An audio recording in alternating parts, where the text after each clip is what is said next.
All right, Mr. Hudak, how we doing? Excellent. Excellent. Excellent. Let's talk body language. All right. All right.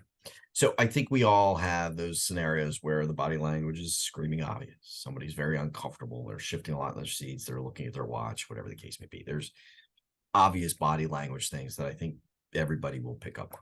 There's a lot of subtle ones that I don't think people catch. Mirroring then comes into play. But I think body language teaches us so much about the person we're in front of if we're attentive to it. It can really change the game on the sales experience and outcome. So talk about body language, mirroring, and anything else around that you want to make sure you amplify. When I was in high school, I wished that all the girls in high school had little traffic lights on their head. And red meant they were not interested in you at all. Green meant that they were, and yellow meant they could go either way, right? Because then that would have made it so much easier as a guy. Well, when you learn body language, it's kind of like people now have that traffic light on their head. You know whether they're engaged in your conversation or not, or whether they're kind of on the fence. It's one of these topics that is so interesting that anybody could go on YouTube or Google body language. There's so many books out there. You could become a pretty good expert at it. But let me give you a warning.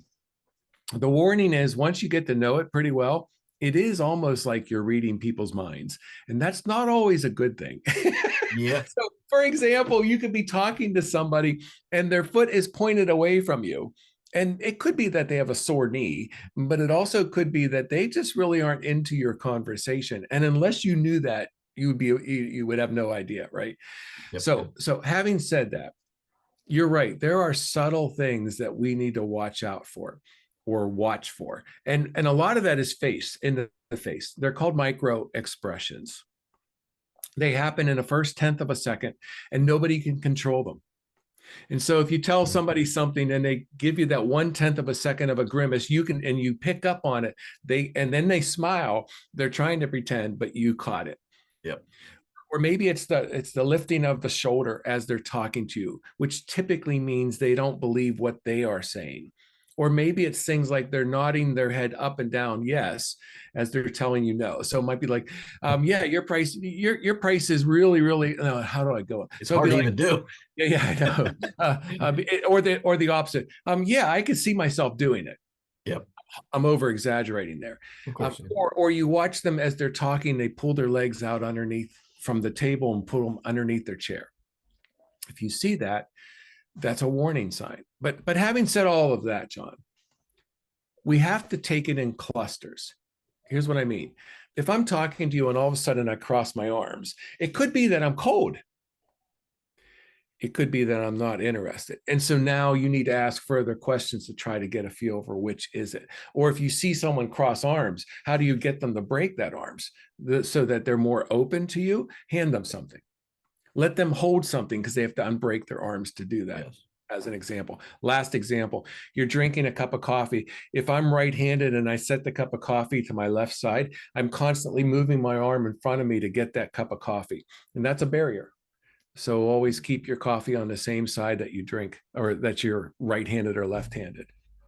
So as you were going through that, what came to mind, I've not heard the shoulder piece that you referenced inside of that. Do you have a good resource, good book on body language, or somewhere to go to get that kind of understanding of what's happening when it comes to body language? Watch YouTube videos. There's a lot of them out there. They're free, right? Yep. Second, I've read so many body language books.